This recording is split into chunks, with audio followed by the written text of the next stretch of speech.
Calling this meeting to order. This is a Redmond City Council study session held on Tuesday, July 22nd, 2025, commencing at 7:01 p.m.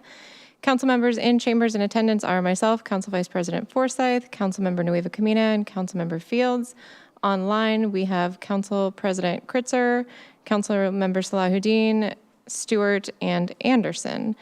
On tonight's agenda, there are three items: the Old Firehouse Teen Center facility discussion, establishing the 2025-26 annual comprehensive plan docket, and council talk time. The first item on the agenda is the Old Firehouse Teen Center facilities discussion, with Laureen Hamilton kicking us off, Parks and Recreation Director, introducing the item. Good evening, City Council. I'm Laureen Hamilton, Parks and Recreation Director, and I'm here to provide an update on the Old Firehouse Teen Center Facility Condition Assessment. I'm joined this evening by our consultants from Pertite and McKenzie, who I will let introduce themselves. Good evening, Mayor, members of Council. Happy to be here. My name is Brett Hansen. I'm a principal and architect with McKenzie. My role in the project was principal in charge of our McKenzie Architectural Technical Team as a sub-consultant to Pertite.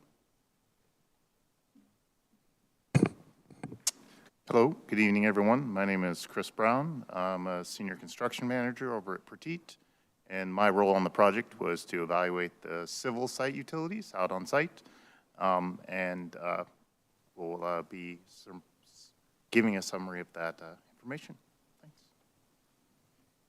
Thanks. Hi, my name is Andy Takowski. I am with McKenzie, senior associate, and my role on this project was the lead structural engineer.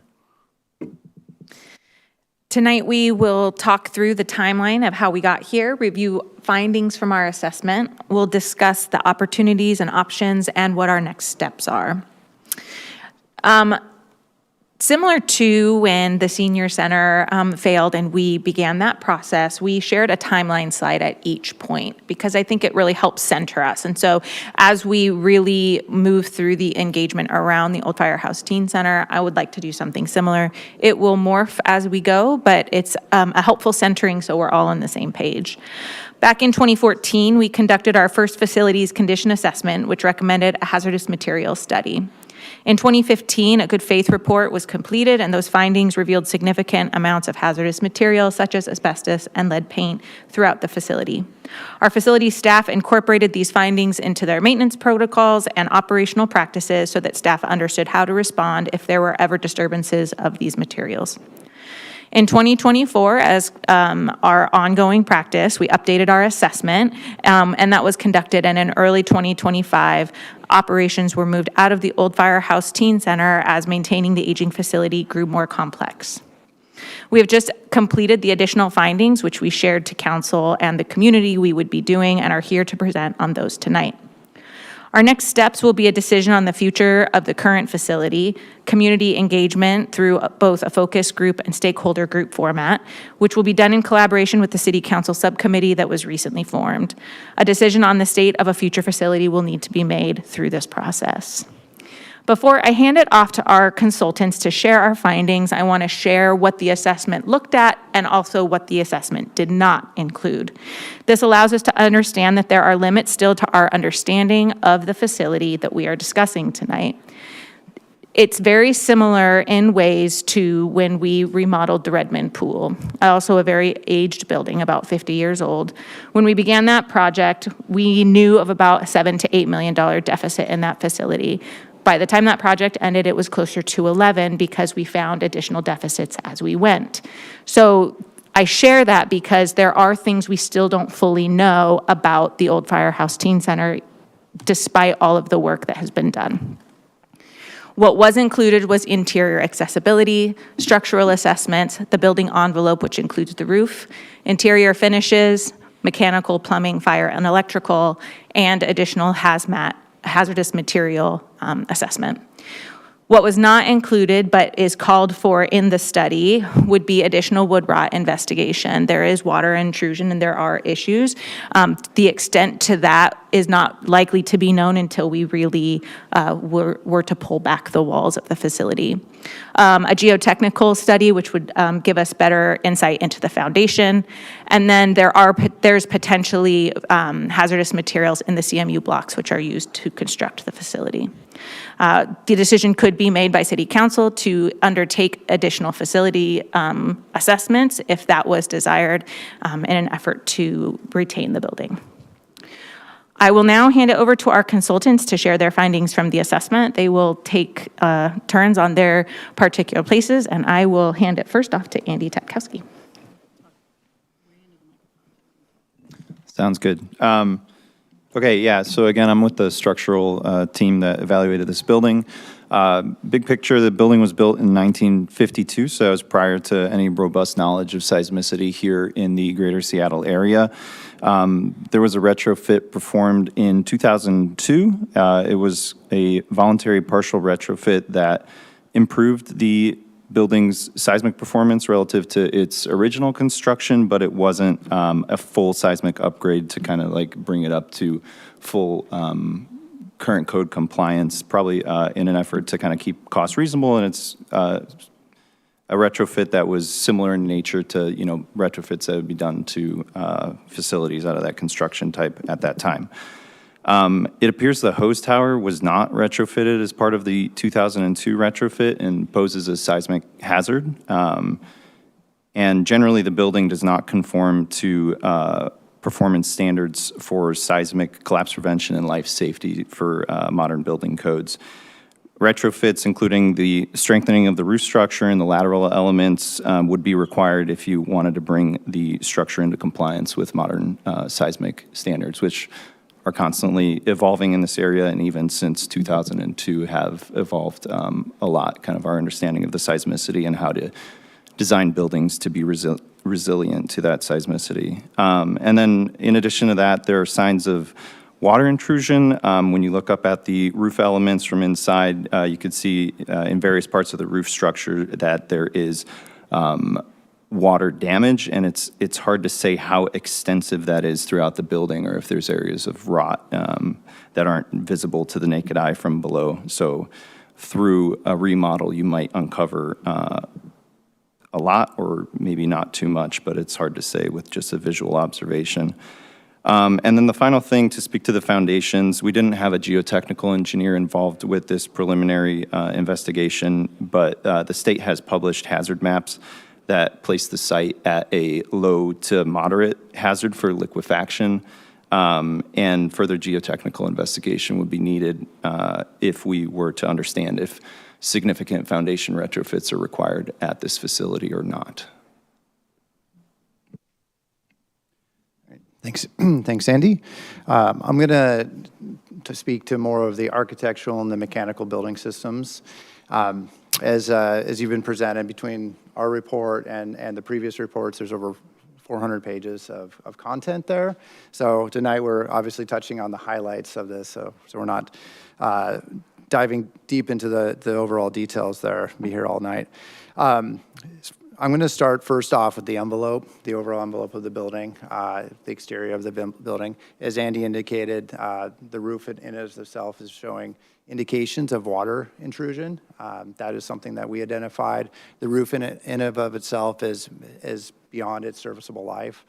It's showing failure or has failed in certain instances, leading to these areas of water intrusion. The roof in and of itself, the gutters, the flashing, all of that really should be replaced at this time.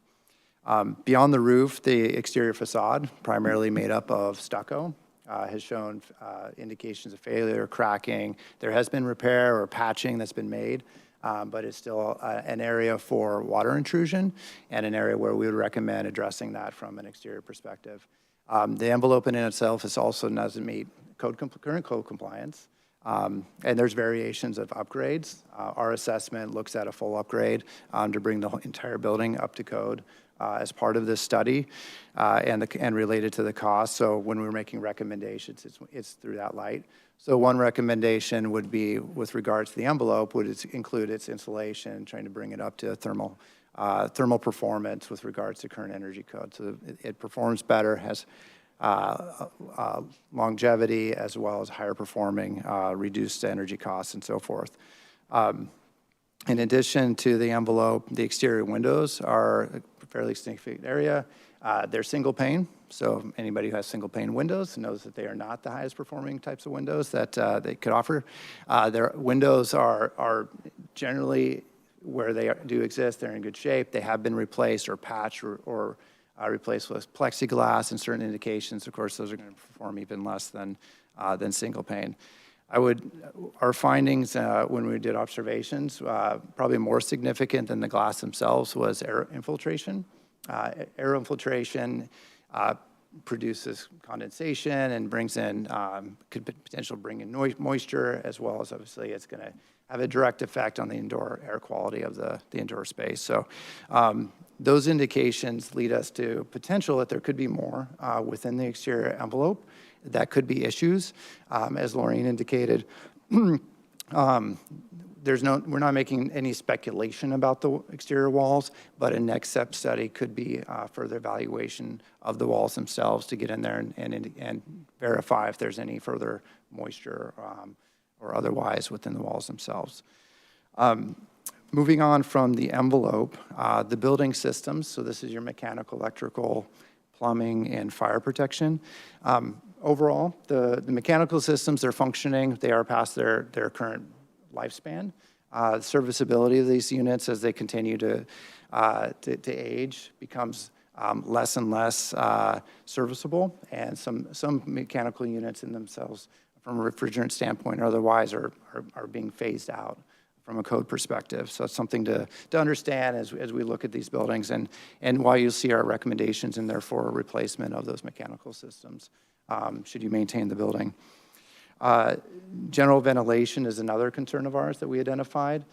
It exists in variations. There's ventilation that should exist within the restrooms or otherwise that are not performing or non-existent. There's rooms within the building that don't have ventilation. And that's not uncommon, right, for a building of this age. So we're just kind of stating what you would compare to a new building, right? And in that instance, obviously, the ventilation is a huge proponent of current energy code and our health and safety of our indoor environments. From a mechanical controls perspective, we would recommend part of mechanical upgrades would include controls for those systems. There are thermostats that are in and throughout. They're not all functional. Some do function, and then some other units are directly controlled at the units themselves. So not ideal, doesn't offer exactly what we would anticipate under current energy code or comfort for these types of systems. From a plumbing perspective, the plumbing systems, there are functioning systems in there for the restrooms and otherwise. There are systems that have been repurposed, such as shower rooms to storage rooms and so forth. And there are elements such as the water heater that is still functioning, but it's past its serviceable life. No one likes a failing water heater when it fails, so that's something that we, of course, would recommend that be replaced before it does that. From a fire protection perspective, the sprinkler system in itself it's serviceable. It doesn't meet current code for safety or NFPA 13. But there are recommendations that we've included for backflow prevention as well as quick release heads for those. So, from an electrical perspective, the overall electrical system, aside from the panels, is serviceable. There are elements such as the overall receptacles and other elements in the building that we would recommend be replaced as part of a renovation, which we've included within the estimate, just to bring those up to current code and functionality. The lighting is aged, of course. Like all these buildings, we recommend and certainly advise to upgrade those to LEDs and current digital controls under current code. And then the fire alarm system is simply an age system that would, under a full renovation, we recommend that be replaced. Interior accessibility, I'm going to cover that, and Chris will cover any exterior accessibility that we observed. I'm just going to hit the highlights. For all intents, a building of this age has a lot of interior accessibility challenges. We see this on all our renovations as architects. So we currently are budgeting and recommending full upgrades for those in a renovation of this type. However, of course, from a code perspective, as we've indicated in the report itself, you only need to bring it up to a certain amount if you chose to. But a few of the highlights that we would recommend focusing on, the stairs themselves from a fall protection or safety perspective, upgrading handrails, riser runs, and so forth for the stairs. There are areas that don't offer current, called equitable accessibility for all users within the space, which we would recommend ramps or a lift, and those include the recording studio, the sound booth, and the showroom. So the recording studio in itself, because it's recessed, we recommend a lift there. And then the kitchen doesn't, for all intents, it's short area. It doesn't meet any accessibility requirements. It's serviceable, but that's an area that would be easily to replace that with accessible requirements. Restrooms, indoors, don't meet current code for accessibility. All areas that under renovation would be easily addressed from that perspective. So with that, I'm going to turn it over to Chris. All right, thanks, Brett. As part of the civil site assessment, we went out and looked at all the surface features outside the building. They did do some upgrades to the surface features and ADA accessibility in the exterior of the building back in 2002, just to make it a little bit more accessible. But under current code, most of the exterior surfaces don't meet those ADA standards. Either that the sidewalks are too steep, or the cross slopes are too steep, or there's not enough turning radius for wheelchairs. There's quite a list of issues that would need to be addressed. The property itself is still functioning fine, but if we're going to do a retrofit or bring it up to current standards, then that's something we would recommend. Nothing wrong with the actual structural integrity of it all. It just doesn't meet the current standards for ADA and accessibility that we would like to see. But the rest of the underground utilities there seem to be in pretty good shape. Those are the connections to the sewer, to the water, the gas. All of those services are functioning, and there's not been any complaints about them. It would be advisable to kind of look at those as the decision is made on how the building may be retrofitted, and those could be looked at to be replaced. But at this time, they're functioning as they should. Next, I just want to quickly go over the hazardous materials. So as everyone probably knows, Meng came in and did a hazardous materials study previously and identified a number of sources for asbestos. We came in and basically verified that all that was true. We did not find any new sources of asbestos. We found a few minor additional things. Some of the heating units on the roof, air conditioning units had some lead pipes that we would recommend getting rid of, and a few other small things, but we didn't find anything new from an asbestos perspective. The one thing that we do recommend, and was mentioned before, was the CMU concrete masonry unit. That's what it stands for. It's just a cinder block, right? The kind you would stack just to make a standard wall. Often those were filled with vermiculite, and a large majority of vermiculite when this building was put into service and built included asbestos in it. So the only way we could verify that would be to knock a hole in one of the walls and check. So we didn't feel that was probably the wisest thing to do at this point. But if we were going to move forward with either a full retrofit or any sort of renovation, we need to get in there and check that and make sure that whether it was there or not, and put that as part of our abatement activities, and that's covered in the budget and is included in there should it occur. Thank you very much. With all of that, we are going to discuss some of the options that are at hand. So to be clear, we're not looking for final decisions tonight, but presenting the options that we're looking to take forward into community engagement for future recommendations to City Council. So this information was included in the report that was published. I would like to state for the good of the order that we did receive an updated version of this report that did see a 3% increase in cost, as there were some errors in the cost estimation in the first version, which is why it said it was a draft. And so we did send out that updated report to City Council and can make that available as well. So on this slide, we're going to talk about what options we have, the cost, the timeline, the pros, cons, and maybe what we wouldn't see included in the cost that's listed. So the first option is to renovate. So as a reminder, this is an 8,600 square foot building.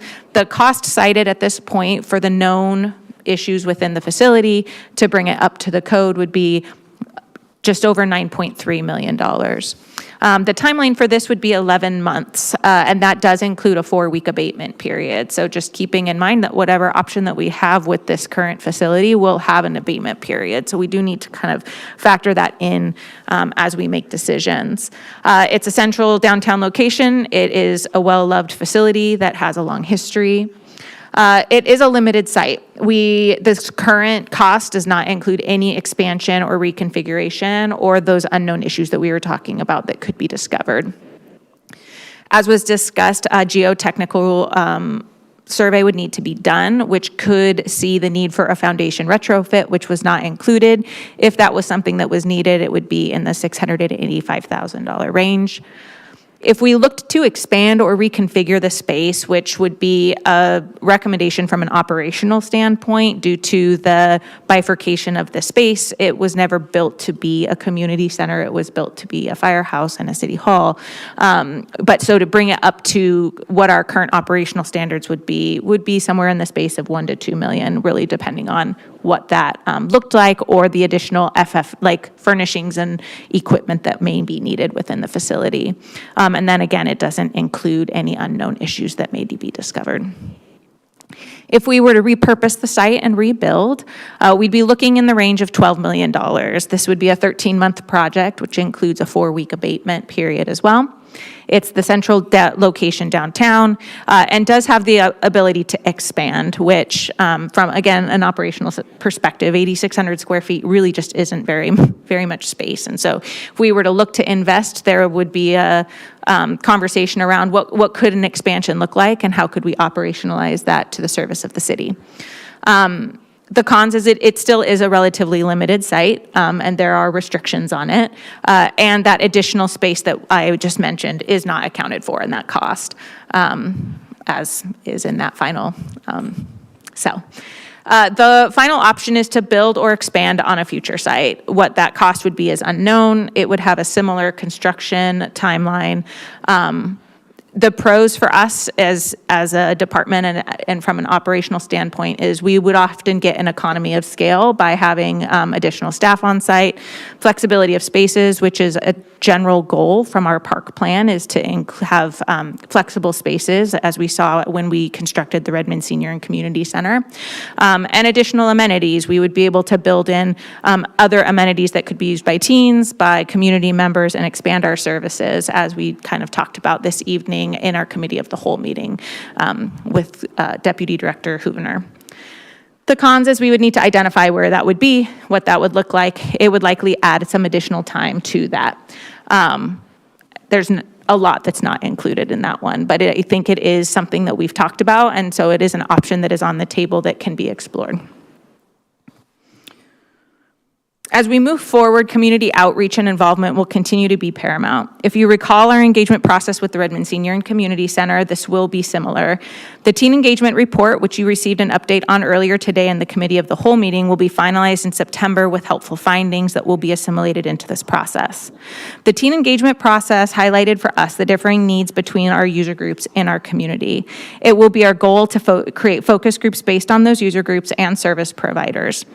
There will then be teams and providers who are funneled into our stakeholder group, which will also be made up of a variety of community members with interest in the future of teen services in our city. This will be stood up in collaboration with the City Council Subcommittee, and I discussed this with Council President Kritzer just earlier today. Our goal will be to update City Council monthly with a goal to bring a recommendation by the end of 2025 or Q1 2026. Our next steps will be to convene the stakeholders to move toward a recommendation based on the findings of this assessment and the teen engagement report. That includes location, renovation or rebuild, expanded space options, and more. The request for City Council will be to make a decision on the current facility's future.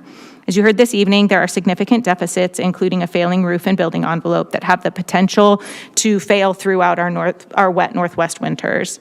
If the decision is to demolish or preserve, this decision would allow staff to invest resources accordingly. If the decision to demolish was reached, the future of the property would be further discussed and determined in collaboration with the stakeholder group process. And with that, I would like to open it up to any questions. Thank you so much, and thank you all for joining us tonight and giving your assessments. I'll open up to council for questions. I know we're going to have a lot, so who wants to kick us off? Councilmember Nueva Camino. Thank you. Thank you all for being here tonight and presenting for us. Director Hamilton, you had talked about, that we, based on the feedback that we've heard, I know that this question might be a bit premature, but have we started giving thought about what could be right size for what we're looking at?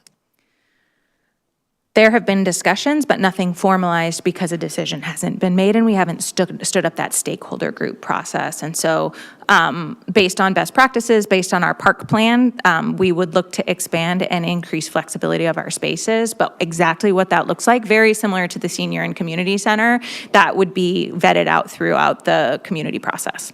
Great, thank you. Councilmember Fields. Are you going to do like round 1, round 2, round 3? So Yes, I will dissect my. thank you. So back to the building for a minute. So that building is the same age as me. And a lot of people say, you look pretty good for your age. They might be lying, but that's what they say. And when I listen to your report, I'm thinking that building looks pretty good for its age. There's a lot of things that have stood up pretty well, a lot of things that need to be remedied. You didn't mention lead paint, and that was a discussion in prior meetings. And I know that one of you talked about the upgrade in 2002 as a seismic upgrade. Do you know, or are you aware if there was an analysis at that time? For example, I've done some remodeling, and the question always is it worth doing that? So when they did the seismic upgrade, was there an analysis or an evaluation of the building that says it's worth doing a seismic upgrade? Or is that too far back from your study? I guess I'll take this on the structural side. We only had the drawings available to us, so I couldn't necessarily go back and look at any calculations that were done back then to understand. But there's typically triggers in the code if you're doing some other sort of work in the building. I think they were doing the renovation of the recording studio at that time. If either the dollar value of the renovation triggered something in the existing code, or if the amount of things they were touching, it could trigger the need to do some sort of seismic retrofit. And there's levels to how much of a retrofit you need to do depending on how much of the building you're touching, right? So, and it could have been entirely voluntary at that time too. It's hard to say what the trigger was for the seismic retrofit at that time. If that makes sense. But it sounds like, based on what you just said, that someone decided that it still had life expectancy and value in 2002 enough to actually upgrade it for a large earthquake. Yeah, I mean, this building was constructed originally out of what we now know is a very kind of not well-performing structural system for a seismic region like this. It was all done out of masonry block, and it was under reinforced.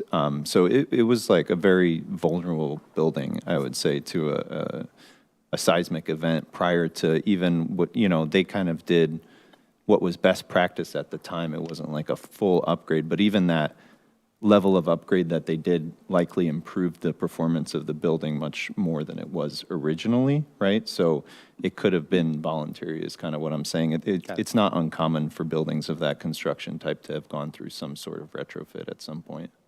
So sticking with one more question on the building. 1 second. I think Mayor Bernie can elaborate on the 2002. So I think people who are around the region in 2001 remember there was a pretty significant earthquake, and there was a big push region-wide to reinforce things that were not seismically reinforced, and that was, I did live here at that time, and I do recall there was a big push in the city to ensure that the facilities that they had got that seismic retrofit. The public safety building also got that at the time. So if you've been in either building, you kind of know how they put them into this that structure as it was. The other piece of information that has been shared also is we didn't have a full kind of facility evaluation since we didn't have one, and the first time that we did one was in 2014. Is that correct? So it's unknown if we had information to know whether or not the buildings that we had were of value to do that to, but I think that the impetus at the time was we want to make sure that they're not going to fall down if we have another earthquake like we had in 2001. So it was isolated to that. So keeping in the spirit of our agreement, I'm going to postpone my questions on a building plan, but I do have one more facility question. So you talked about options. You could upgrade to this full, as you have laid out the details of your recommendation for $9 million. But it sounded to me like there were other options too. We don't need a full-up replacement of cabinets, for example, or without going into the details, it sounds like there was some flexibility as to what we could do and still have a functioning building.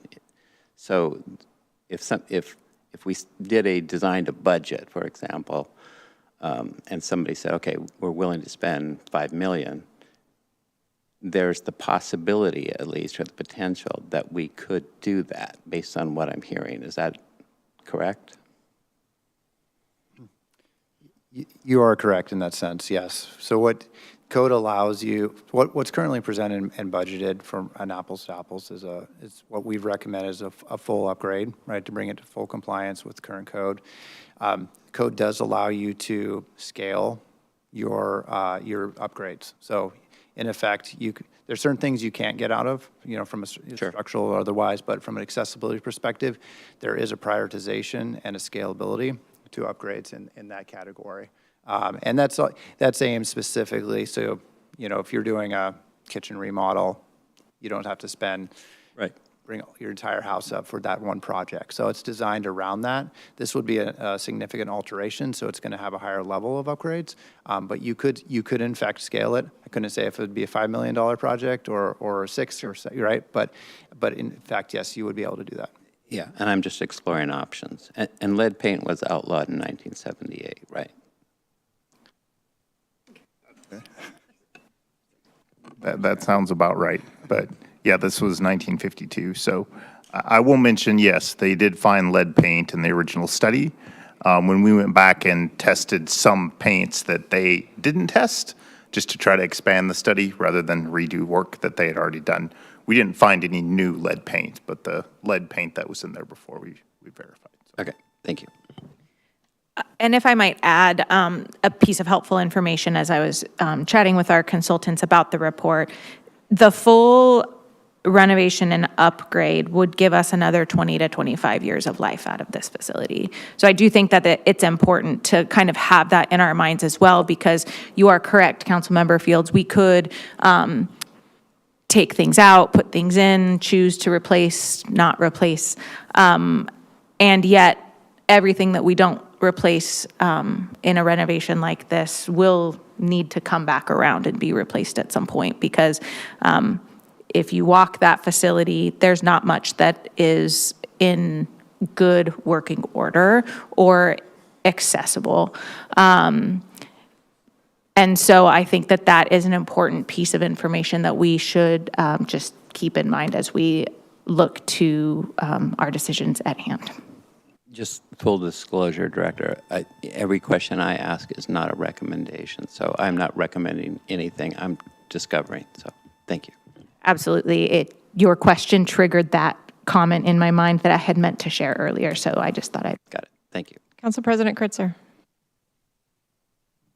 Thank you. Thank you so much for the presentation. And apologies, I can't be there today.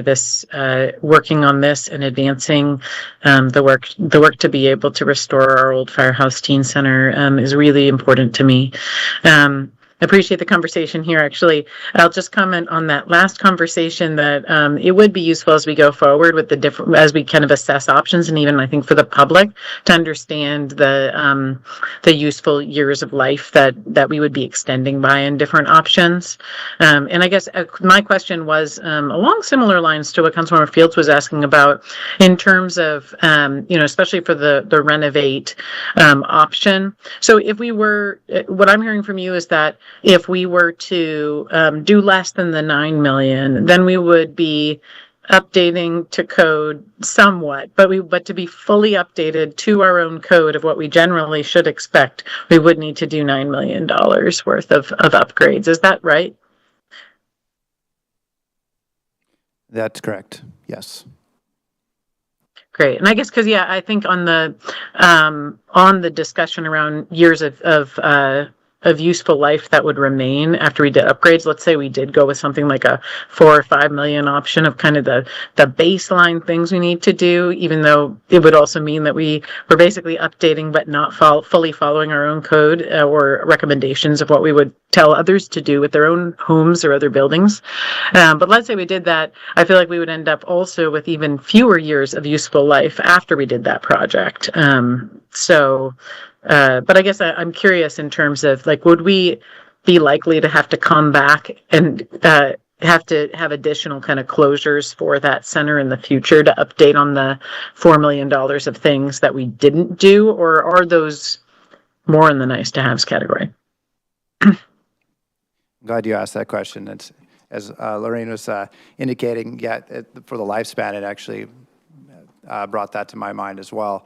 If you were to upgrade to the bare minimum, the lifespan on that, of course, is going to be significantly less, and it depends on what those upgrades are, on what we do. But without a doubt, for each upgrade, there's going to be likely a significant impact on the operations or the occupancy of the building at each time you need a new upgrade. And so that has a cost. It has an effect on those uses. So yes, that without a doubt, you're absolutely correct. You can anticipate that you'll have more frequent updates. And when it comes to accessibility code and standards, those standards are, they're beholden to what you do as a city. As I indicated, there's safety aspects of those, but there's also liability issues. If someone comes in and maybe you elected not to do something, but you could have, those are potential areas of risk or liability. So while you choose to do code minimum, it does not relieve you necessarily from someone bringing a claim against you or otherwise if you have an accessibility issue. So I use that as a simple example. You're likely not going to give somebody complaints over ventilation or otherwise, but you could in this day and age. So as those things arise, if you choose not to do them, you could end up, in fact, being asked to do those sooner than you expect if you don't do them all up front and kind of essentially rip the Band-Aid off, if you will. Great, thank you. I have some other comments. I'll leave them for the next round, but I think this helps with understanding a little bit more about the cost that you've presented to us. Thank you. Mayor Bernie. Yeah. Thanks. I just want to, in thinking about if the choice was to go to renovation, and I just want to bring up the process that we went through with the pool, because there are, even though the pool was younger, but of, kind of around the similar cost probably. One of the things that I I wish we hadn't done as a council at the time was to slowly put money into failing parts of the pool before making the decision to upgrade the pool. We added in some pretty significant total amount of money that didn't go into the current rebuild because we were trying to kind of limp it along and keep it functioning. So the reason I bring that up is that I am concerned that if we think about doing part of something, what can happen is then the next thing fails and then you have to do more that you should have done in the first place anyway, which is kind of where we ended up with the pool. The other thing I'll just note is that I think, and Maureen, Director Hamilton mentioned it, is that this is like the start of what it would be once we open up the walls. We really don't know. And so just kind of keep that, just like the pool, once we opened it up, we ended up with more things. And old buildings just tend to do that. But I'm not trying to deter you from thinking about it. I just want to, when you start quantifying it as $9 million, I get a little nervous because it probably won't be $9 million. Councilmember Anderson. Thank you. I think this question is for Director Hamilton, but Mayor Bernie, you just answered some of this. What was the total actual cost for the Redmond pool? I believe it was around 11 million. I can get that exact cost, but I wasn't director when that project finalized. And that was final cost? I believe so, yes. And we think we started around 8. We ran, if I recall correctly, it started between a $7 and $8 million project and ended just over 11. Is that pretty common for renovation? Because it doesn't sound too much more expensive than the pool. That's why I'm asking. I'm going to look over at my construction experts here. For renovation projects, is that you're referring to, or for new construction? For renovation, yes. For renovations to anticipate a higher cost is absolutely expected and typical. When we approach renovation projects from a contingency perspective, which we're looking to carry some of that in there, but you still have those unknowns. We absolutely recommend carrying a much more significant contingency to allow for those unforeseen conditions. Right. So just to clarify, the project for the Redmond pool started at around 8 million, or was it under and then went up, and then we had a construction issue to correct, so then it ended up at 11 million. I'm just trying to understand where we're. I could get you further information about how that project went. Again, I came in at the end of phase 1 to the city, and so I know the rough costs, but I can kind of get how that project played out over those couple of years. For your information, I can follow up with that. That'd be very helpful. Thank you. Yeah, absolutely. And I would suggest kind of the trickling in of money too, if you can find out how much we put in each little step along the way before we made the decision. I think that would be helpful for council to understand the other work. Absolutely. I'll work with our CIP group to get that information. And just a quick additional request would be if you could tell us what budget year that started in, when we started to plan for it, that'd be real helpful. We can look back and see when. Yeah, absolutely. I can do that. Timeline-wise. Thank you. Yep. All right, looking for more round 1 questions, and then we'll get to round 2. Councilmember Stewart. Yeah, thank you so much. And thank you to everybody's work on this.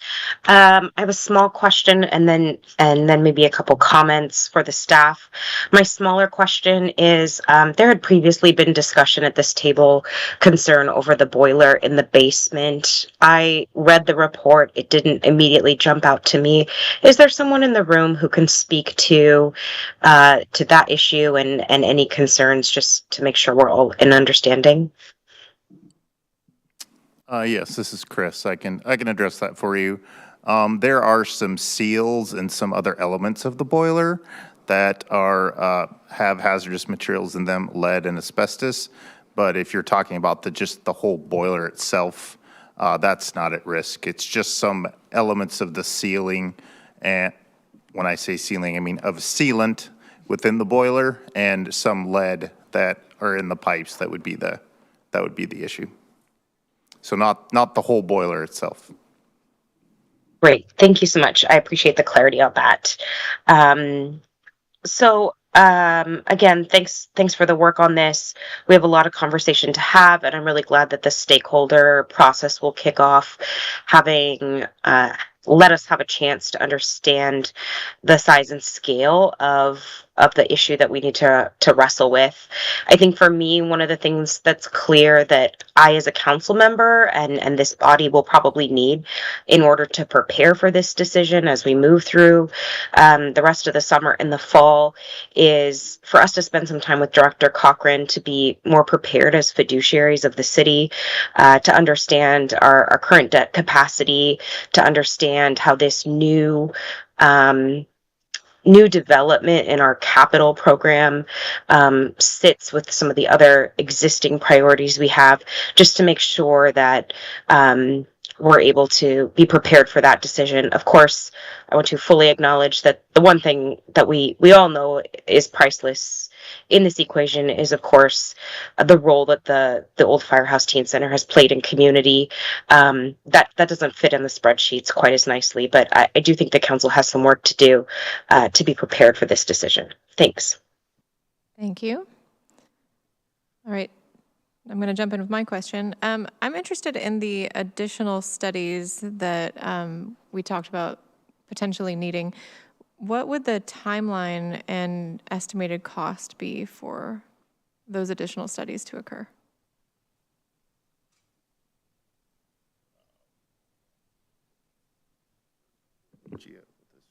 I could try, but Brett might need to back me up here. So I think it was the geotechnical investigation, right? And then there was the kind of wood rot investigation. The geotechnical investigation, I would think, would probably take a couple months or so. I don't know how fast you've seen those go, Brett. And probably the cost would be $20,000 to $30,000.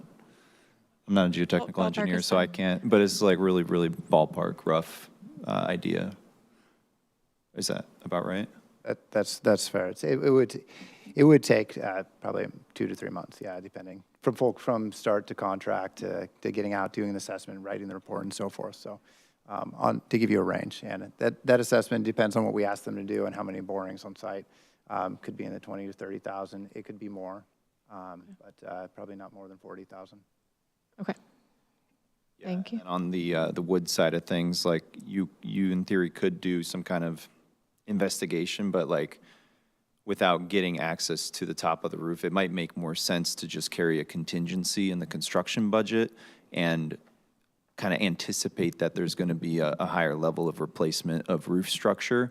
And if you take off the roof to replace it and strengthen it, and you see those areas of rot and damage, you just have that bucket of money set aside to do that replacement work. That might be a good way to budget for it and do it. Because yeah, if you bring someone out to try and investigate, I think they'd have to do some like core samples, and like it'd be, yeah, I don't really know exactly how they'd go about it. It'd be a little tough to get all the areas covered, if that makes sense.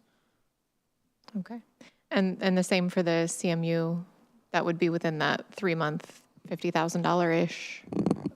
Yeah, that wouldn't be too much. Once we get the samples, we can send them in. It takes about 5 days to get the test done.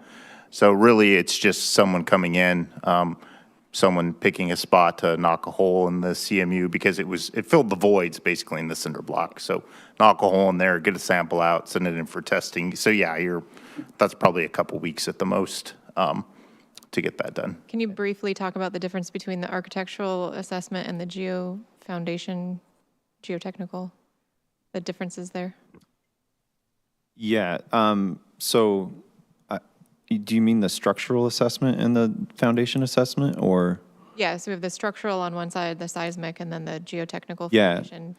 So the structural, you could think of everything like above the ground plane is what we looked at, but the soil itself and, all the layers of soil you have down to bedrock, and what's the makeup of that soil, what's the capacity it has for supporting load.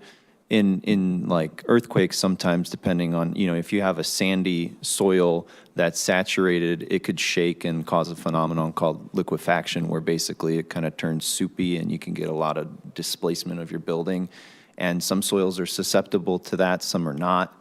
The state hazard maps say it's kind of low to moderate risk at this site, but those state hazard maps are looking at sites at a very high level. So it takes a testing rig to come out, and they usually do a pit where they dig, and they could see what the top level soil is, and they also do boring samples where they go pretty deep, and it's just kind of depending on the site, they can make a recommendation on how many of those samples they would need to take, and then it usually goes back and they do some analysis and write a report, and that's kind of that 2 to 3 month process we were talking about earlier, which, yeah, we didn't even have that much time to generate this report, so that's why I had to be excluded. Got it. Thank you. Round 2, Councilmember Nueva Camina and then Councilmember Anderson. Thank you. Mine is pretty quick. It's, if we take a look at, as we said, if we do renovations at $9 million, lifespan of that's probably about 20 years. That would come in at about $450,000 per year. What would be the lifespan if we rebuilt for new construction? Well, a new build would easily be a 50-year plus building, if not longer. I mean, if you use the existing firehouse example, it's been around for the 50s, right? So it's already exceeded that 50-year margin. So new construction of itself is substantially better, particularly when you consider a new energy code and code makeup. So 50 years, absolutely, without a doubt, if not much longer. So we're looking at just super quick math, and again, being very conservative with these numbers. We're looking at about half of the cost over the lifespan of the investment. It's probably fair, yes. Okay, thanks. Councilmember Anderson. Thank you. And hey, thanks all the teens for bringing the signs. Really appreciate it. If you wouldn't mind, I would really appreciate if you could take pictures of them and send them and email them in so that we can remember. Thank you. You folks are the most important people in this room right now, too. Thank you. I'm sorry that we have our backs turned to you, some of us. Why was the hose tower ignored in the 2002 retrofit? That is an answer that I can follow up with for you. I wasn't here, so I'm not entirely sure why it was excluded. Okay, great. Thank you. Councilmember Fields. So I'm going to move on to building management. So we talked about the building, we talked about possibilities, and I think that there's, as Councilmember Forsyth pointed out, there's the studies that you didn't do that probably should be done before we start getting into real decision-making. So two things that occur to me, and I guess the first question might be to Director Hamilton. How much money have we put away in reserve in the same way we did the senior center and the MOC for the old, for the firehouse? How much do we have sitting in a reserve now? I would have to follow up with Director Cochran on that one. I'm not entirely sure what we have, if any, in reserve for that. There's the possibility we don't have any. That's, like I just said, it's not an answer that I have for you tonight. I can get that answer for you. Okay, I appreciate that. It surprises me a bit. We have a building that we know is 73 years old, and we don't have a funding replacement plan or a funding upgrade plan like we have in all our other buildings. So that one caught me off guard. But one of the questions, that most people sitting behind you would like to know, and it's a fair question, is there a possibility of stepping through getting it, the current building, if we decide to retrofit, could we do certain things to overcome the reasons that it's closed? And then could we then make a plan over some period of time to do these upgrades up to whatever level we want to do? Is that something that you guys looked at?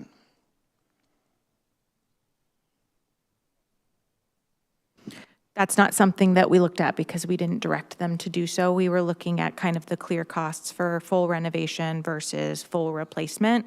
In general, when it comes to rehabbing facilities, that's not a path that we take, because when you have to continue to mobilize folks to come out for the facility upgrades, it increases the cost significantly. So that's not something we looked at. If it's something that is desired by council majority for us to look at that, we're happy to bring back those numbers, but that is not something that we explored at this time.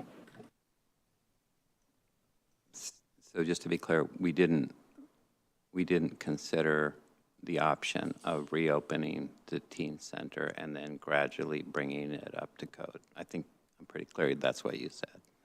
We didn't That is look at correct. option. We looked at renovation and rebuild as discussed. Okay. Other questions for tonight? Council President Kritzer. Thank you. Just a follow up. So when you say we looked at renovations because the renovations, just to be clear, was that because the renovations are the path to making sure that building, we could ensure the safety of those using the building in the future, and there wasn't really a great path if we were to just do some minor fixes? I guess that's what I was hearing from the earlier answers, but I do want to clarify that based on the last exchange. Yes, I'm happy to hand it off to the consultants to describe that further, but in our original discussions with them, once we started touching things for abatement, remediation, and things like that, it kind of snowballs into the next thing. And so as we discussed it, the full renovation was the path that we went down, but I'm happy to hand it off to Brett or Andy or Chris if they have additional input on that. I think you summarized it accurately. Yes, any renovation, especially one of this age with this significant issues, when you categorize everything from accessibility to structural to hazardous materials to unknown, unquantifiable elements that could be in the walls or above the structure or otherwise, have a significant level of risk from a cost perspective, a schedule perspective, or otherwise. In addition to, as Director Hamilton has indicated, triggering effects from a code perspective that can be scheduled out and quantified to a degree, but there's still going to be a significant level of unknown. So while that could be done, there'd be a fairly high contingency related to the potential unknowns related to that. So to that end, for comparison sakes, we looked at a full renovation remodel. It reduces the level of remobilization. The level of upgrades are going to invariably impact the center in itself and have, whether it's a full shutdown and relocation at multiple stages.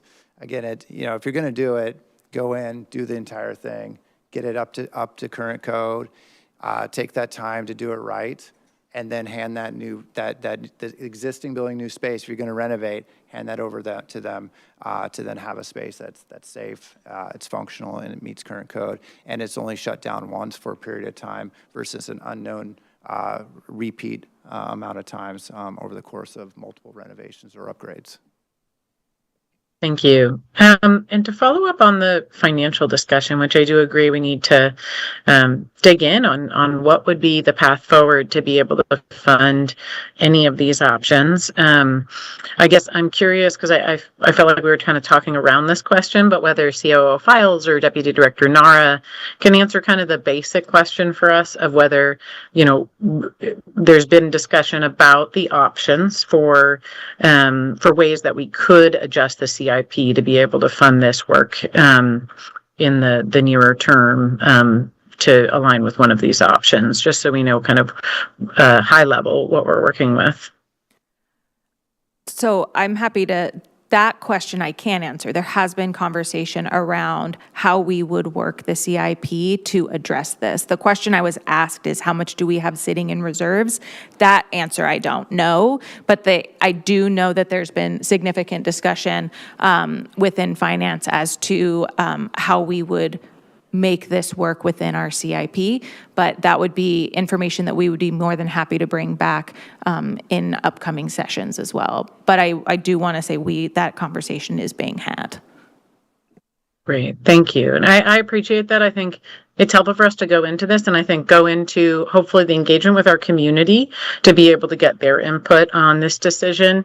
Knowing that we can make the decision, given the financial situation we're in, to be able to figure out if this is something that we want to be able to fund, that we can figure out some of the funding on it, but really figuring out what is the right path, and that our community desires. I think I'll just recap to say, for me, it's really important for us to do this step by step with input from our teens, and to make sure that we really center teen voice in this decision.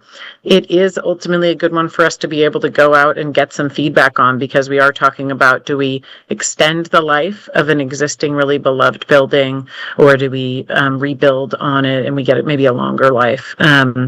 But you're going to get a different building. But we also could design that building hand in hand with our community and with our teens to make sure that it meets the needs. So I think that's going to be a decision ahead of us. I'll just say, for me, I think one thing that I've heard a lot from the teens, that I'm leaning towards options 1 or 2, just because I think making sure we maintain that really important dedicated space, and I'm hearing that location is really important, is just something of where I'm at. So I just thought I'd share that early. We'll have to see how it goes, but really appreciate all the feedback we've gotten to date and the engagement we'll be doing upcoming. Councilmember Anderson, I'm going to call on you after I ask mine. We're still in round 2. So I went back and I looked at our initial discussions around the senior and community center, and I know we had 15 million set aside in the CIP. We asked for an additional 30 million, and so we were going into that discussion knowing it was going to be a $45 million building. Ended up being a $60 million building. What assurances can you provide with the $12 million number for a rebuild? Because when I'm looking at that, I'm seeing $9 million in one column, but then if we want to do a couple more upgrades, that gets us closer to that $12 million in that same row. So I'm a little skeptical of a full rebuild being $12 million, just knowing current construction and cycles and all of that. So help me wrap my head around that topic. So within our estimates, we do forecast for unknowns, for escalation, as well as the build. There's not a design building, right? So we don't know necessarily the fit and finish, but we know the desires and general expectations for the city of Redmond and the community based on what you've built elsewhere. So we worked with our estimator to essentially establish a rough order magnitude, high-level estimate for an 8,600 square foot building, similar program, new current construction, and fit and feel of what you might otherwise expect. Based on that, there's also what we call design or estimator's contingency included in that, because there's nothing designed yet, right? So they don't know fully. In addition, there is escalation built into that based on when that construction may start. So Director Hamilton showed the timeline for the construction windows. Obviously, we recognize that there's nothing designed yet. We want to ensure that there's a fair and adequate amount of time for community outreach and engagement before you, as part or in advance of any design that occurs. So your design is going to take 8 to 10 months. If not a little bit longer also, right? And then you have to construct it. So that's within the estimate forecast out to when it could potentially start construction to allow for that. So can I guarantee you 100%? No, we don't know 100%. I think the last 5 years have shown that, if not, the last 15, 20 years. But we do, our professional estimators, they do this for a living. And they've seen that they understand it, how to appropriately forecast and seek to limit risk. So you start to cut down those margins of unforeseen or overages that you might otherwise see. And those overages or those risks and potential as the project commences are manageable. I think we talked about budget management and designing to a budget. As you move forward on the project, you can absolutely manage those risks and bring those within budget as it moves forward. With that said, so just to reiterate that the 12 million does reflect a like-for-like 8,600 square foot building. obviously, if you go through the process and go through the programming and community engagement, you very well might find things that the current building does not otherwise have that would offer a great advantage, new technology, a new type of space, a new learning or engagement area that is not currently able to be housed at the existing building, that might increase the scale or the size of the building. So I do want to point that out. So Thank you. And if I might add, I'm sure part of your thought is, yes, we had professional cost estimators last time too. We were also going through COVID, and the impacts on the construction were significant. We were impacted by the concrete strike. We were impacted by lumber prices. Our electrical switchgear was delayed by a year, which increased the amount of time we were mobilized on site. So there were a lot of unforeseen things there as well.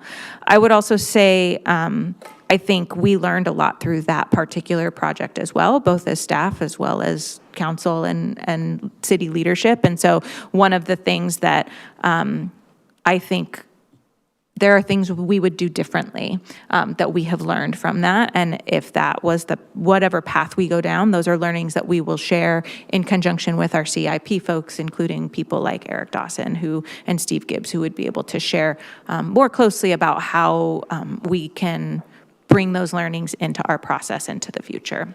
So just to address the RSCC part of that. I appreciate all of that. And not to say I'm leaning towards one or the other. I just, seeing a number that's so similarly close had me a little with some question marks.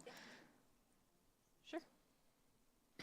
One area that that is part of the giant report but hasn't been brought up is that, and I think that it's important to be clear about, is that if the decision after our stakeholder engagement and everything else is to rehab the building at where it is and the building that it is, that it will never look the same as it does now because of the improvements that have to be made to bring it up to enough code. And so I want to be very transparent with everyone that the interior walls, the exterior walls will look different. They will be different. If you've ever been in the old Redmond schoolhouse from before it was rehabbed till now, there's some pretty significant changes. They try to keep some of the character, but there's some big changes that happened in the building. So I want to be clear, in case people are really desiring to hold on to the building as it is now, even if the choice was made to rehab the building,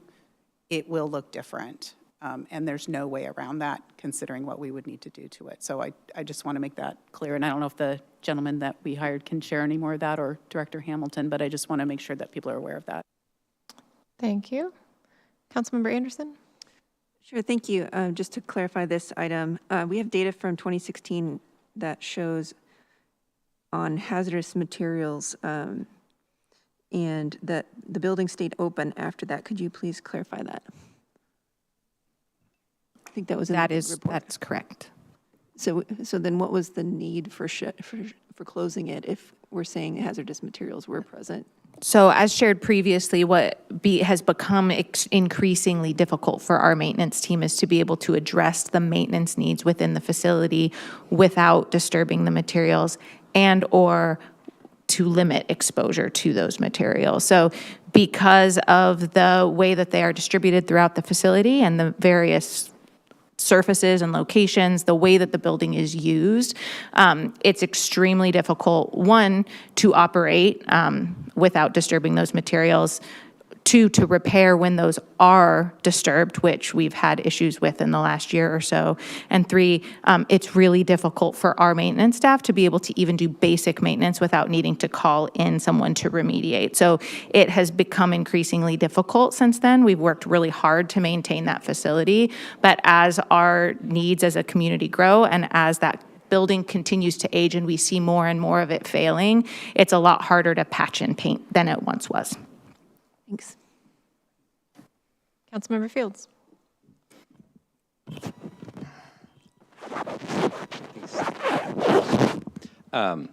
Thank you. Three quick questions, or one quick comment, two quick questions. On the Redmond pool, I just want to clarify that there was a rework that was significant in cost. They did finishing work and then decided that there was rust underneath in the iron framework. So that kind of a mistake shouldn't have happened, not likely to be repeated. I don't remember the exact amount, but I do remember my reaction to it way back then. In following up on Councilmember Anderson's question just now, Director Hamilton, did we have a management plan? Did we hire a professional to get a management plan on how to keep the old firehouse working, or was it just sort of a reactive approach? I wouldn't call it a reactive approach. The good faith report was accessible for all staff, and our staff, every time they responded to any issues or did routine maintenance, would consult that report and bring in additional remediation and abatement support as was necessary. So it wasn't, I wouldn't call it reactive because it was very intentional how they continued to maintain that facility with the knowledge of the materials within it. But as it became growingly more complex to maintain safety and maintain operations, we didn't try to update that plan or go to professionals and say, hey, we got this really old building, we're struggling to keep it operating, we're struggling to feel good about the safety of it. Can you help us? We didn't do that, right? Not that I'm aware of. Okay. So going to, I think we're in round 3. Is that true? Thanks. So there is, you talked about scope and what the scope of the building might be. And without that real clear vision of what that scope is, we can't really determine schedule and budget. You need scope, schedule, and budget to have a project. So this question is for nobody, really. It's a consideration. And I'm going to sort of repeat what Council President said. It is a very beloved building. It is a very beloved space in Redmond. And is it possible that we could purpose that building for, you talked, Director Hamilton, about expanding services and a growing population, but that could be the heartbeat of our teen services. We could potentially retain that as a place where everything begins, meetings and maybe people have the equipment to write music. Maybe we have a different place to perform that music, but it could be a center for a network of facilities. And I'm not asking you to answer that question. What I'm trying to point out is, until we go through the work ahead of us, which we've all defined as important, we don't know what that building will look like. We don't know what we want in there. So we can speculate about whether we spend $12 million or $12 million plus $2 million if tariffs drive us crazy, but we don't know. So we have a lot of work to do before we start making those kinds of decisions. Thank you. Councilmember, well, I'm going to jump in real quick. So we're still on round 3, if anyone else has anything. Okay. Looking again at that, the PowerPoint slide that has the costing options, if I'm reading this correctly, a renovation with a gold standard for doing the recommended renovations and reconfiguring the space would be about $10 to $11 million. Is that correct? To get us that gold standard, bring us up to code, ADA, all of those. That is correct, and that is a full budget, that includes soft costs as well. Okay, great. Thank you for that. All right, Councilmember Anderson. A quick follow-up to that same question was, what would be a ballpark for a blank slate? A blank slate to replace on site, it's the 12. Okay. Yeah. Thank you for the clarification. Okay. Any more questions on this while we have our experts in the room? Councilmember Fields. Did you do a sub-estimate of what it would take to open the facility for a 3-year lifespan while we make all these other decisions? Did anyone ask you to do that? We refer to that, almost the do nothing, get it open kind of thing. Yeah. No, we have not prepared an estimate for that. Okay, thanks. Councilmember Stewart. Yeah, thank you so much. I am not ready to close the door on the additional third path, and that is because the council's not yet heard, as we will hear in September, and as this stakeholder process for the facility will help us identify other programmatic needs. We were speaking earlier in committee today about how important the music studio and the recording space has traditionally been in Redmond programs. We don't know yet what other activities or high equipment needs for other city services may need to be in the renovated or future facility. So at this time, I do think it's premature. I want to guess, because it seems like we're wrapping up this conversation, I just want to close by saying reading this report is really, really tough. And I appreciate those who've been here tonight to share a bit about some of the nuts and bolts of these gaps that we have in this building.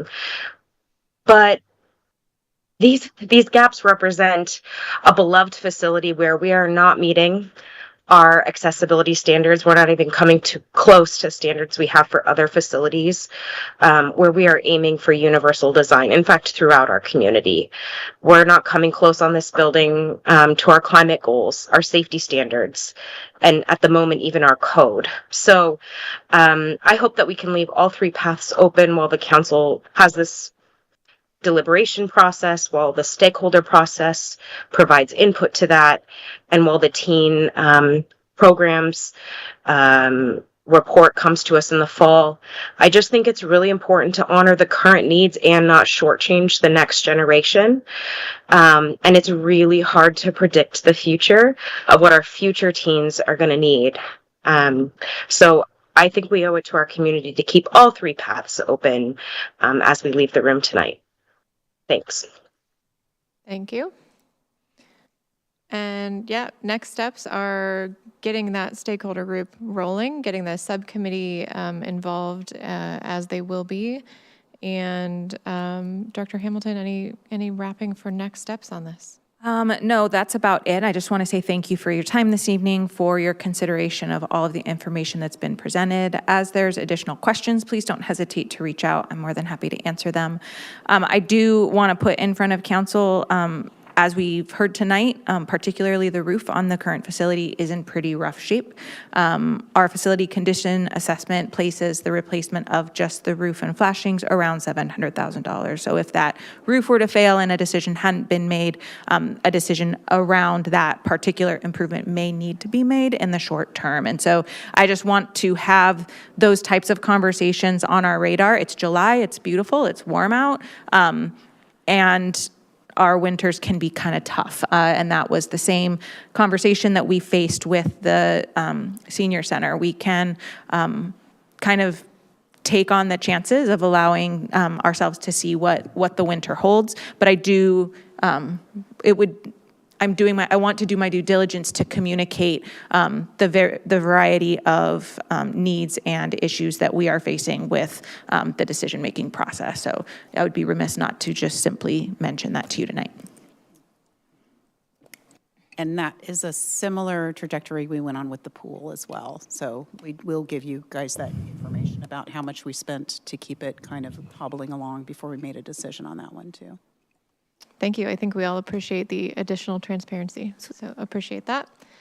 And seeing no more questions on this topic, thank you all for joining us this evening, and we will look forward to the continued work and continued conversations that are sure to be had and tough decisions ahead of us. Appreciate you all for being here. Thank you. Next item on the agenda is establishing the 2025-26 Annual Comprehensive Plan docket. give folks a moment to clear, and we will have Director Carol Helland, Planning and Community Development Director, joining us to introduce this item. Hello, Director Helland. Hello. Good evening. I'll let the room clear for 1 second.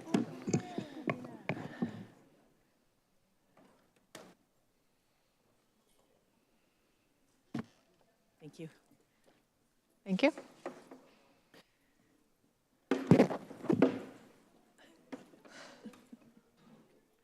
All right. Good evening, council members, mayor. It's good to see you this evening. I'm Carol Helland. I'm the Planning and Community Development Director.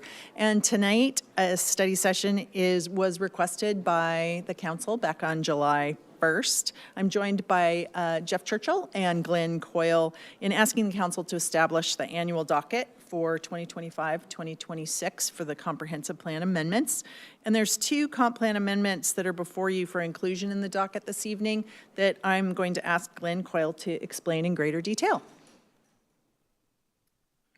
Good evening, council members. I'm Glenn Coyle, Senior Planner. Sorry about that.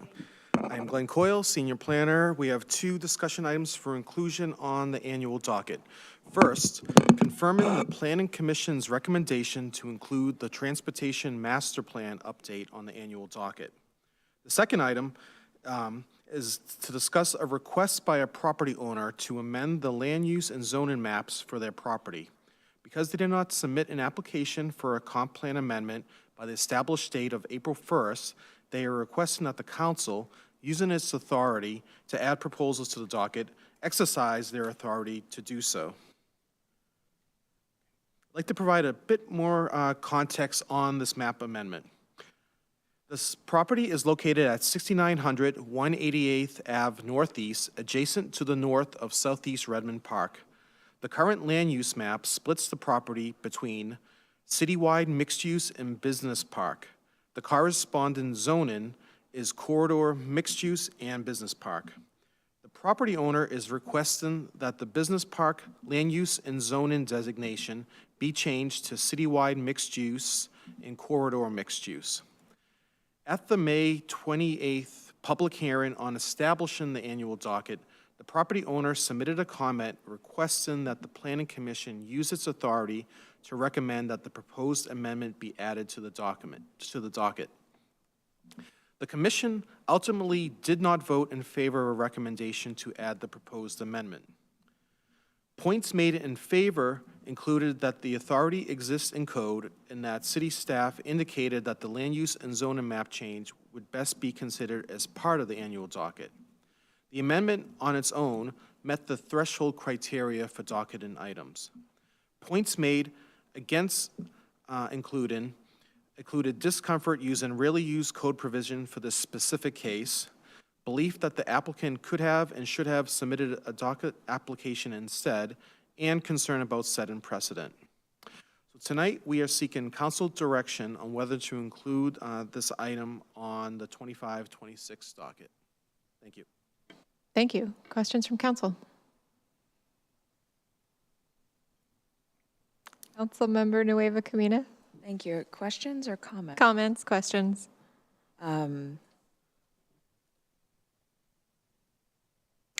While I understand that it's within our purview, I think that when a request is coming in the day of, then the public does not have any space whatsoever to take a look at something.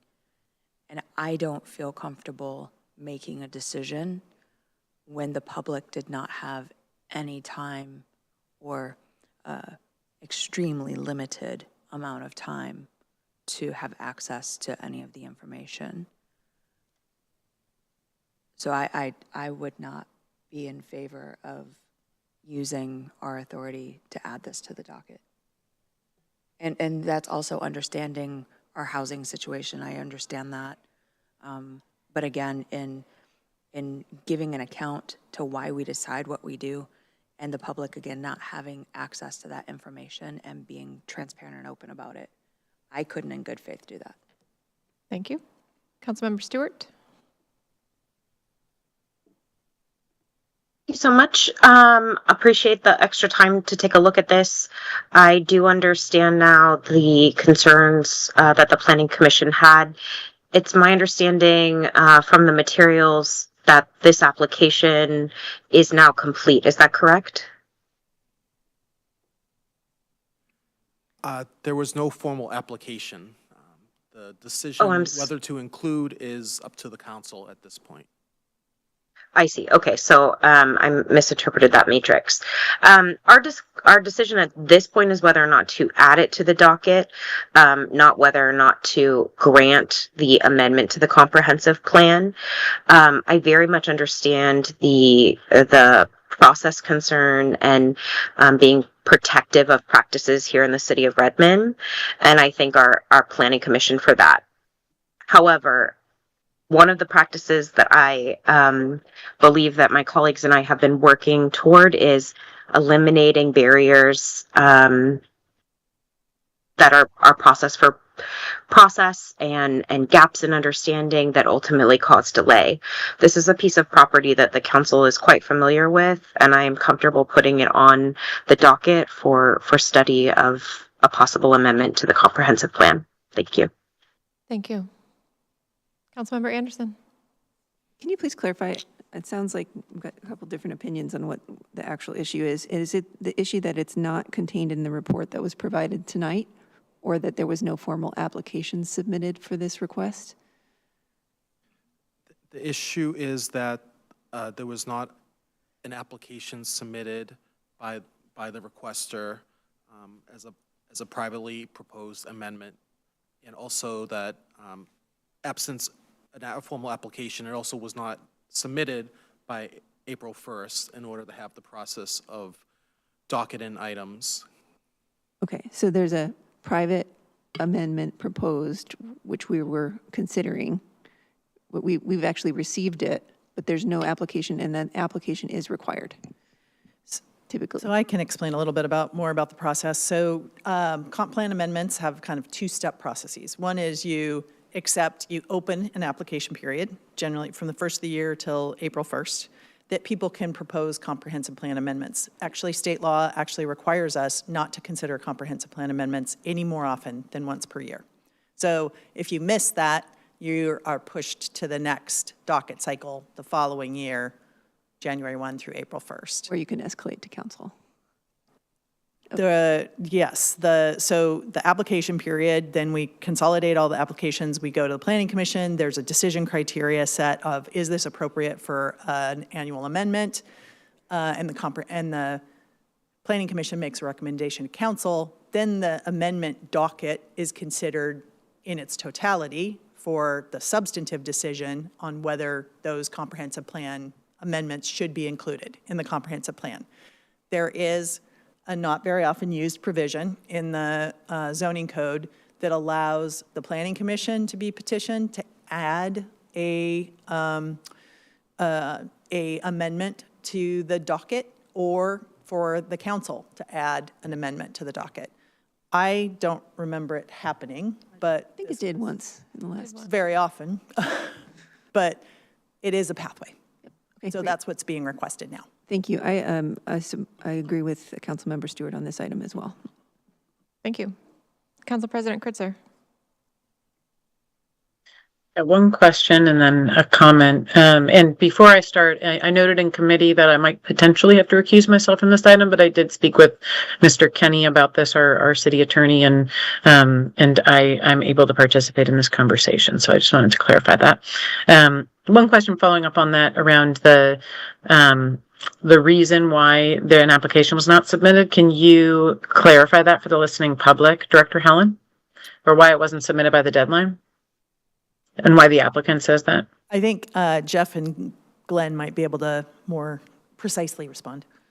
I guess I will say that the applicant's reasons for not submitting an application by the deadline are detailed in their letter. So just to paraphrase the letter for the listening public, that they were focused on an alternative pathway with a code amendment during that time period and did not submit their amendment by April 1st, their application. Thank you. Yeah, what I understood from reading that was that they were trying to pursue a different pathway, and then were advised by staff to actually pursue the the docketing process, the comp plan amendment process instead. But it does seem like the timing issue ended up making it so that they submitted an application late. Is that correct? They Or they did not sub- submit an They did not application. submit an application, correct.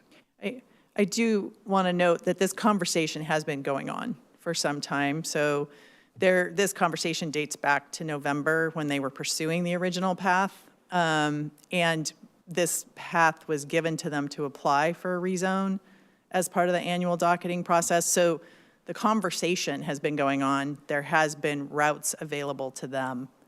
Those were exhausted because their attention was elsewhere, or they didn't choose to pursue them because their attention was elsewhere. And now the request is, can the council please add them in?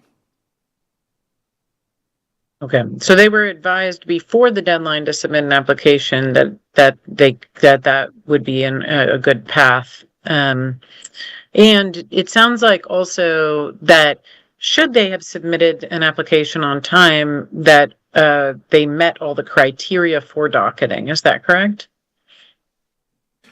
Yes, based on the threshold criteria analysis that is under our code, it does meet the criteria to be on the docket. Okay, so yeah, I guess if in terms of as we were discussing the decision that's before us of whether we put something on the docket versus whether or not we decide to approve their application, seems like there's two aspects. One is, did they actually submit the application on time? And second, do they meet all the criteria to be docketed? Because I know that the council has looked at things before where they haven't even met the criteria. And that's typically where you don't see things recommended for the docket. But in this case, it's actually an item that would meet those thresholds. Is that right? Correct. That's correct. Thank you. Thank you. Councilmember Fields.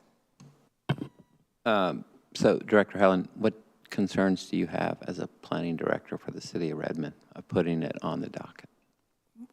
It meets the threshold. I don't have concerns about either our staffing capacity to manage it. My hope is that this doesn't become a trend, because if you have a rule to essentially manage capacity and allocate staff resources, to the extent that we make it more of a commonplace occurrence, then it does actually interfere with efficiency at the end of the day. Yep, I get that, and I think Councilmember Nueva Camina made an argument about setting a precedent, and rules are rules. And the last time we talked about something like this being added to the, last time I remember a controversial one was that it didn't meet the criteria, and it was disruptive. This is not. That is correct. So and we just went through this with LTAC, by the way, where last year there were people late asking for grants. The council said, yeah, give them some money, come on, be nice. And this year we've held, so far, we're holding real firm to that.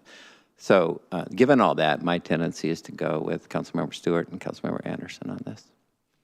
And my suggestion is that is great, that we essentially outline the parameters of kind of why this case is a little bit different, and we're just clear about that, so we don't kind of create an expectation that, oh, if you miss the deadline, we'll fix it for you. In this case, I also am cognizant of the fact that they spent quite a bit of time securing a development agreement to actually do manufacturing on that property.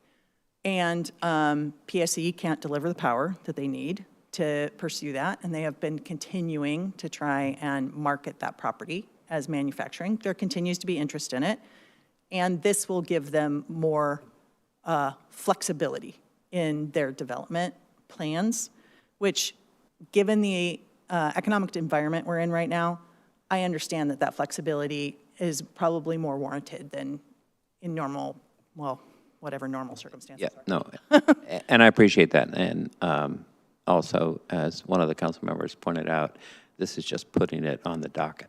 Correct. Councilmember Salahuddin. Thank you. Really appreciate Director Helland, what you just noted right here, where, uh, you know, not just that it meets all the requirements, but since we're discussing it right now, I think it's not setting a precedent that, we will continue to do this in the future. They've done the work. I don't see any reason why, this one cannot move forward, just, being placed on the docket. And then in the future, we have that recognition, like Councilmember Fields was mentioning in LTAC, where they are laying that firm ground. So I'm comfortable moving this forward. Thank you. I'm going to chime in before round two. Just saying that I appreciate the extra clarity. I think that was very helpful, especially knowing the information about PSE, not being able to deliver that power load that needs to for that manufacturing site. Yes, this is one that I'm rather familiar with, so I was kind of surprised by them wanting to potentially shift it to multifamily. But given all the economic concerns that you just mentioned and the way things have been changing, fully appreciate it. Really appreciate the background on knowing that we've been in conversation with them for pushing on a year now. And I'm definitely leaning towards the camp of making the exception this time, not wanting to set that precedent, understanding that part of the reason we can make that exception is because we know it's not going to impact staff time, and knowing that we actually have the capacity with just these two things on the, I mean, not that they're small things, on the docket. So I really appreciate having the full conversation on this, and I'm in support of moving this item forward as well. And then I'll go to Council President Kritzer for round two. Thank you. Well, a lot of good comments here. I just, especially hearing from Director Helland, affirming that this wouldn't be very burdensome for the staff to be able to cover. And I think there are and have been in the past, and it's been a little time since we've had a docket. We've had years where we've had a lot of docket items, and this year there's just two, or one, and then this second one. So I think that makes me feel more comfortable as well with moving forward. I do want to recognize and appreciate our Planning Commission for the thought that went into this. And I think if we can find that path forward to be clear that we're not going to set a precedent, it makes some sense. I think while we're not just talking about the actual merits of the item, I am interested, especially with the housing piece of it, given that it's right adjacent to where we're going to invest a lot in our new Southeast Redmond Park, that also we have that neighboring area with the school district, and just kind of what's going on in that neighborhood, and thinking about investment in that growing new area near our new Marymore urban center. So I think there's that may also be part of how we think about this this decision and this precedent. But I guess I would weigh in that I'm good to move forward with the option to move it forward, but making sure that we made it clear why it was that this got this kind of special exception. Thank you. By my count, that is enough to move this forward. Any other questions, comments, concerns? Councilmember Nueva Camino. Thank you. Follow-up comment based off of the conversation that we had this evening. I deeply appreciated going back and having the conversation around the original path. Actually, the conversation started back in November. My greatest concern in this situation is that the community doesn't see it as there was some last-ditch thing. There had to have been conversations being had that weren't open to the public, and wanting to have the precedent being let no, actually, we are having these conversations in public. This is the precedent that we're setting, so that there can't be, just that there's more transparency throughout the whole process. So thank you for that. Thank you. Any other questions or comments for this item? Do you all have what you need from this? And the direction from council would be that we would move both these items forward on the docket and bring the docket to you for final approval on August 4th. That is correct. Seeing shaking heads and thumbs all around, so yes. Thank you. Thank you. Great. Moving right along. We are at our last item on the agenda, which is council talk time. Is there any topics or discussion for council talk time?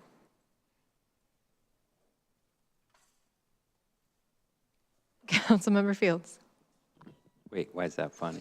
Because it just hit you all of a sudden. Oh, it did just. Sprung forward. No, I appreciate that. It did. I just wanted to point out a potential opportunity at the mayor's office. I have the opportunity to umpire a Western Regional United States softball, baseball tournament sponsored by Nike, sponsored by MLB. It's in Auburn. And those are the kind of things that I hope that we can start to use our facilities for. It's just a thought. It's one of the most exciting tournaments that most of us look forward to from an umpiring perspective. It's called RBI. I can't remember exactly what it stands for, but it's the point of it is to bring baseball back to the inner city. So all of the men and young men and women their travel is paid for by Nike or Major League Baseball. It's the kind of thing that I would hope that we could bring to Redmond someday. So I'm not trying to take away from Auburn. I appreciate Auburn, but it's pretty cool stuff. Yeah, I didn't know that was happening. That's super cool. I think that's great for that city to have that. If you find out more information, I think usually for tournaments like that, facilities have to kind of be organized and kind of go out for bid, but it would be interesting to hear a little bit more about kind of how Auburn got that there and what that looked like. I know that Kirkland also has some softball Little League going on as well, and I don't know, how they've acquired that as well. We've had, regional Little League championship or games in our city, but I just don't know what is entailed in that. But I think that would be interesting if you happen to find out some information, and I can always call the mayor there too. Yeah, no, and I appreciate that. And last year I did ask about it, and I didn't bring it up to you, but this year I will. So when I get a chance to talk to staff, I think it'd be something that we have the facilities to do, and it does really, really support a group of people that have earned that and deserve that. So, Thank you. Councilmember Stewart. Thanks so much. Two things. First, the council and the mayor last week, we received a letter from a coalition of 9 community-based organizations who are supporting immigrants and refugees in our community. And the letter had some feedback for the city about ways that we could support their communities and their efforts and be better partners with them. My take on the letter was actually that many of the suggestions are things the city is actually doing and could communicate or add to our communications. So I didn't see an immediate response from that. And I'm if I missed it, I do apologize. But I did just want to give a shout out to that letter because I think it would be important and prudent for us to reply to that. Just this body has had continuing conversations about how we show up for our community. So just wanted to call that out. And the second thing is I'm wondering if there's any details about National Night Out since the council won't convene again until just before that event. Thanks. Thank you. Mayor, do you know any details about National Night Out? I actually do not. I am out of town this year for that. So I will talk with my team and find out where things are. It usually rests with police and usually get the lists sometime soon. And more to come on that, though. If I don't know if staff have reached out to council to find out who's even going to be in town that night who want to attend parties too. So we'll get that going. Thank you for the reminder on that. Thank you. And yeah, I had asked in our last council leadership check-in with Deidre, and they were waiting on confirmation of the final parties the last time I asked, which I believe was last week. And we just, I think some of those parties sign up rather late, and hopefully just stay tuned. If you have availability and are planning on attending, go ahead and reach out to Deidre and let her know. Otherwise, we'll coordinate with her as well and get her to reach out to council members as well.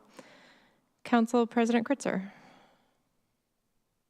Yeah, I'll take the National Night Out piece first, which is to say, I think we can follow up again with Deidre just to make sure that hopefully you all should have it on your calendars. And so if you accept the calendar hold, then that will tell Deidre, so then she can help to coordinate your meetings or your visits during that night. As a reminder, we have a special council meeting on that Monday, the 4th, and then National Night Out is on the 5th, so, which is a Tuesday. So that way, if folks want to do it, they're able to go do that, because we'll have had the council meeting the day before. But yeah, I know it's always a little bit last minute, so just be planning to get that scheduled soon, and we'll try to nudge so that we can get it a bit sooner, so you know where you're going to be going and the timing. Maybe we can find out at the very least what are the approximate hours. I know typically there are some that go, like parties that go like 4 to 6, and then some that are more like 5 to 8. But so that way, if you have like a block of time that you can do, like if you could only do 4 to 7 or something, you could let Deidre know that so they can schedule for you. And then on the letter, I appreciate Councilmember Stewart bringing this up. Council leadership and Councilmember Nueva Camina are planning to meet with, or have been planning to meet with those groups next week. The mayor did have kind of an initial check-in with some of those groups to be able to talk about some of the things that they would want on the agenda so we can make the best use of that time. But we'll all be meeting together next week. I did just hear from Council Vice President Forsyth that she's not able to make it and was thinking to extend actually the offer to Councilmember Salahuddin if the timing works for him. Given his connection, especially to our immigrant community, if that works for you, Councilmember Salahuddin, we can check in on the timing. And then if not, we'll reach out to other council members to assess interest, if that sounds good. Good, I see a thumbs up from Councilmember Salahuddin. So yeah, my hope is that we can discuss the details that show up in that letter, as well as other ideas from those community-based organizations during that meeting, and then bring back to the council after hopefully debriefing as well with the mayor on some tangible things that we can do to respond to some of the requests and needs that we're seeing in our community, and to be able to follow up on the additional discussions. This is really focused specifically on our immigrant communities, but we're also continue to do that outreach to other organizations, and so are also looking at getting that time scheduled for us to all have kind of a debrief on that as well. It may end up being early September, just given our recess, but will give us time throughout August to be able to continue to engage in community and come back together there. But since we will have our meeting with the community-based organizations before our August 4th meeting, I'll be able to give an update at the Ombuds report to the council on some of the outcomes there. Thank you. Councilmember Fields. Two things on the letter. I did have a chance to talk to a few people that had been having ongoing conversations about it, and they did appreciate the conversations with the mayor. They did express their gratitude for the city taking an interest in this. They did also make it clear that they're hoping and expecting and would rely on the city to actually facilitate these discussions between the organizations and potentially also including employers who, as I mentioned a few weeks ago, have already been getting phone calls. So this is a very broad, wide-ranging community issue, and I think that the city government has the central role in moving this forward. The other thing is I will be traveling during National Night Out. I'm not going to be available, obviously, and I will be attending the August 5th meeting at 3 in the morning in Glasgow, 4 in the morning. August 4th. August 4th, I mean. Well, it'll be August 5th where I'm at. Sure. Good save. And it still will be 4 in the morning. So. Thank you. Thank you for that update. And on that note, just a reminder that next week is a 5th Tuesday, so there is no council meeting next week, Tuesday the 29th. Our only meeting in August is actually on a Monday, as we've been talking about, Monday, August 4th, and then we break for recess. And the reason for that is that the primaries are Tuesday, August 5th. So get your ballots turned in. You can return it here at City Hall, or you can turn it at Merrimore Village, or other locations throughout the region, but get those ballots turned in by August 5th. Again, reminder, no meeting next week on the 29th. Our August meeting is on Monday, August 4th, and vote by August 5th. Anything else for good of the order? All right, seeing none, we are, oh, Council President Kritzer snuck your hand up real quick.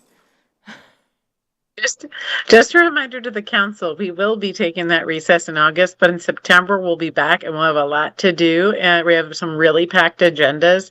And we also will have Downtown Redmond Art Walk on the 18th. And that's a Thursday. And then then the next week we'll have our council conversations in Estera Park on the 25th of September. So just a reminder, as you're kind of looking out to your September calendar, to make sure that you're blocking off the different spaces and getting ready to roll up your sleeves and dig into some great council work. Thank you. And with that, we are adjourned. Thanks, everyone.